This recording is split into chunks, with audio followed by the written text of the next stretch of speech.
Hi there, folks, and welcome to another edition of Carmentary. I believe it is Volume 7. The odd numbers are the English editions, and the even numbers are the Japanese editions. So today, I got a new haircut, by the way.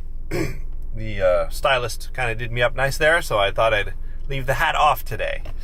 I'm also using a different camera, so this may look a little different. This is a Sony RX0 that I have on loan from Sony. It's a very small action camera, supposed to be very high quality. We'll see what it looks like.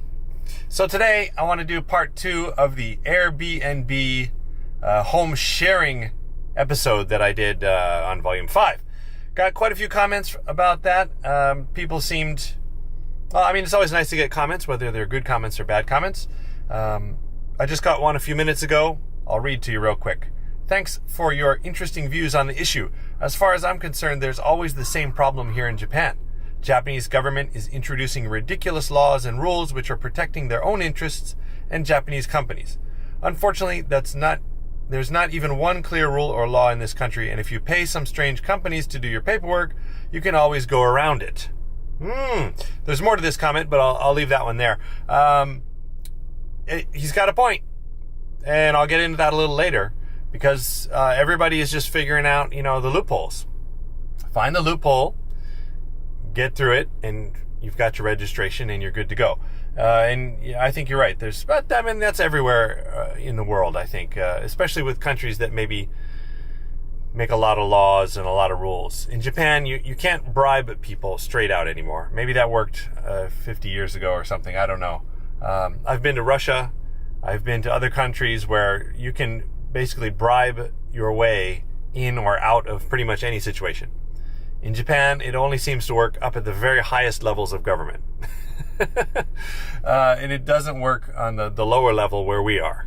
When you go into the city office, you cannot bribe the person at the desk. It just will not work. So you have to pay some company to do the paperwork for you that makes it all official. And it's sort of a gray zone. Good comments, though. There were some other ones, too. Thanks for your fair assessment of the situation. The irony is that Japan is trying to welcome visitors from around the world, while at the same time closing opportunities for those traveling on a budget.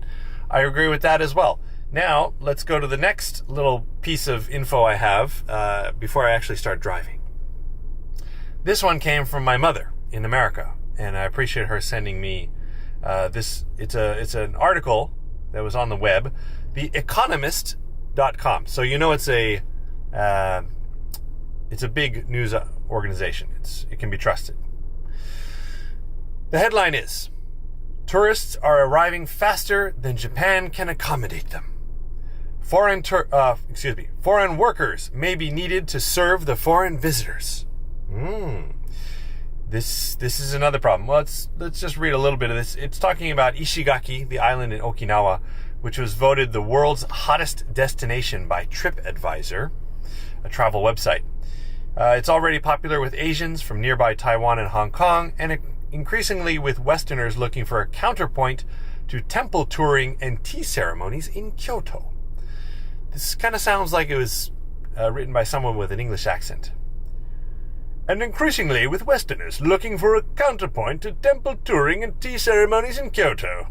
Last year, 1.4... my English accent is terrible.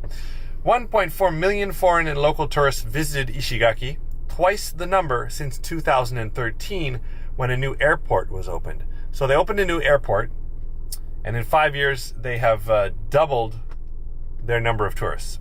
Okay. But it says they talk a bus company there. They have new vehicles sitting idle for want of drivers. They've already cut some routes. Taxis are hard to find. At Art Hotel, the manager sometimes doubles as the chambermaid. Guests are offered a discount to forego daily cleaning of their rooms to reduce staffing needs. So they can't find staff to serve all these tourists that are arriving. This is another huge issue for Japan, separate from the home sharing problem. Go down a little bit more into the article here, and there's a great quote, which my mother highlighted for me. Okay, here we go. Get this. Tokyo is reckoned to have a shortage of 3,500 hotel rooms. Okay? This month, a new law will explicitly legalize the rental of private rooms via platforms such as Airbnb to reduce the shortage of accommodation. Oh, okay. Sounds great. What? Let me read that again. This month, a new law will explicitly legalize the rental of private rooms via platforms such as Airbnb to reduce the shortage of accommodation. This is the fake news that Trump is talking about. We found it. I have proof right here. He's right. That's fake news. The Economist. What a bunch of crap. That's basically a quote directly from the Japanese government handbook. I'm sure they passed that out to the media. We're legalizing Airbnb and home sharing in order to promote and increase home sharing. Yeah, sounds good. When in fact, I heard, don't quote me on this because, I don't want to be fake news either, but I heard there's been a 75% loss of hosts or rooms on the Airbnb platform. And there's other platforms, so if you want to total that up, it's a huge number.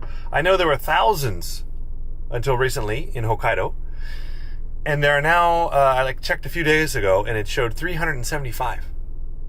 That's a very small number. So a lot of people have lost their listings, including us. We have put in the paperwork. We have applied for our registration number, but at this point, we have not received it yet.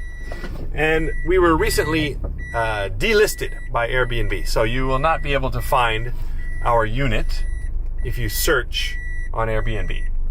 So now the latest news as we start to drive here. Oh, that reminds me. There's one more email I have to read you. Sorry, hold on here. Cannot drive and look at the phone at the same time. So let's go back here. So here we go. Airbnb. Your future reservations may be canceled. That's the headline of the email. We're writing with an important update about the new home sharing laws in Japan and how they impact your upcoming reservations. New rules for all Japan hosts. As you know, on June 15th, a new law goes into effect.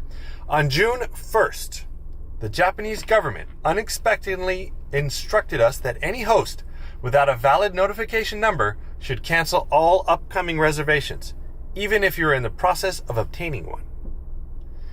That is a key sentence.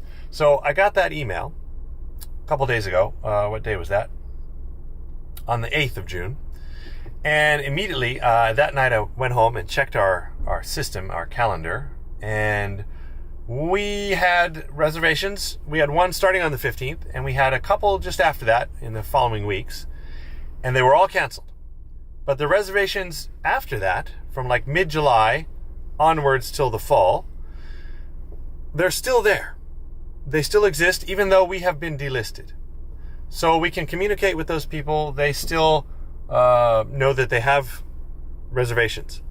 But for the next 2 weeks, I think what they did is they went and canceled every reservation for all hosts that don't have the number yet for the next 2 or maybe 3 weeks.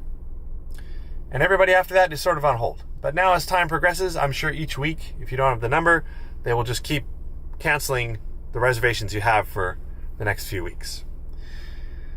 So that was kind of a big thing.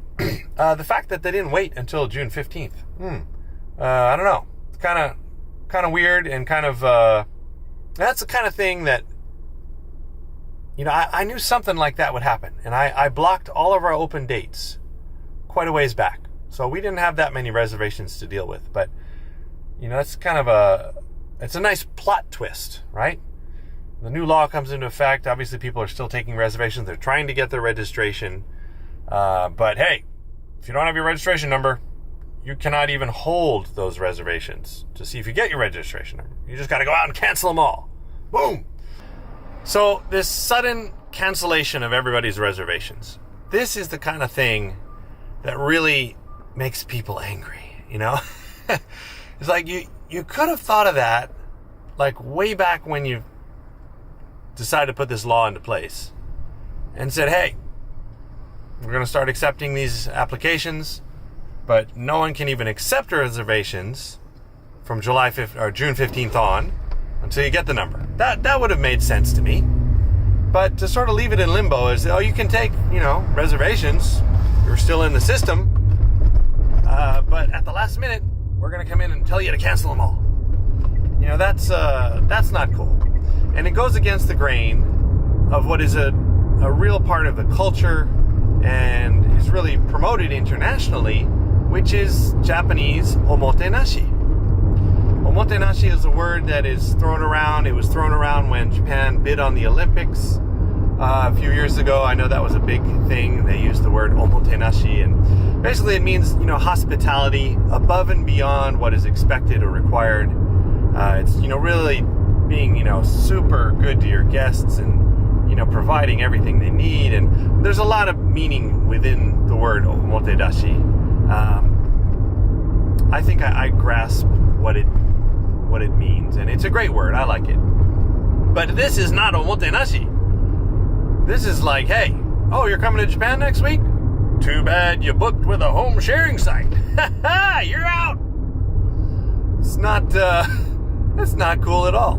So I heard that Airbnb is giving vouchers to people who had reservations canceled up to like 10,000 yen, and sending them a link to the JTB, Japan Travel Bureau, which is a big travel agency, to book hotels, because you're gonna have, you can rebook on Airbnb if you can find a unit that's registered and is back and listed.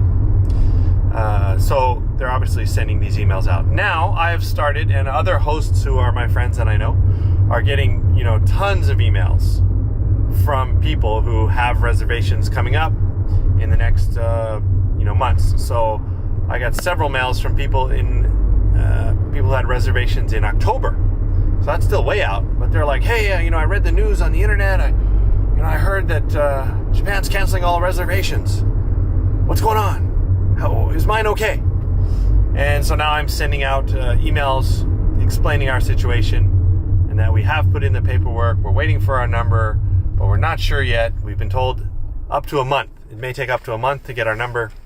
And so I'm asking people whose reservations are in October, it's still quite a ways away. Hey, if you can wait till the end of June, I can give you confirmation. If we don't have a number at that time, then I will recommend that you cancel and find something else through Airbnb or somewhere else.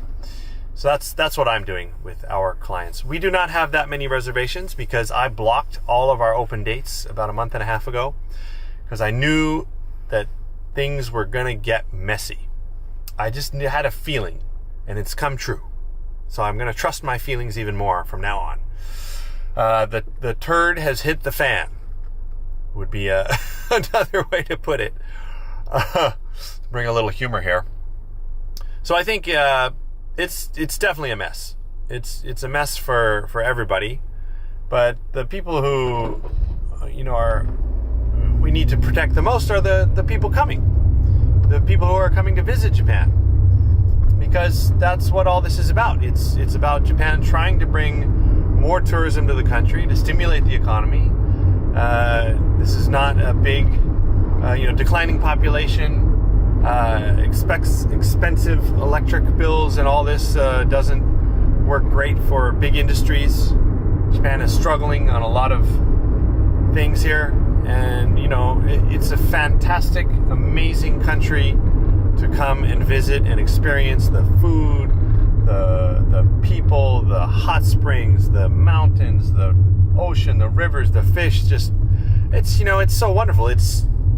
Of course it's tourism oriented. It's made for tourism. I think everybody should come and visit Japan. It is an island country. It is kind of far away. It is more expensive than some other countries.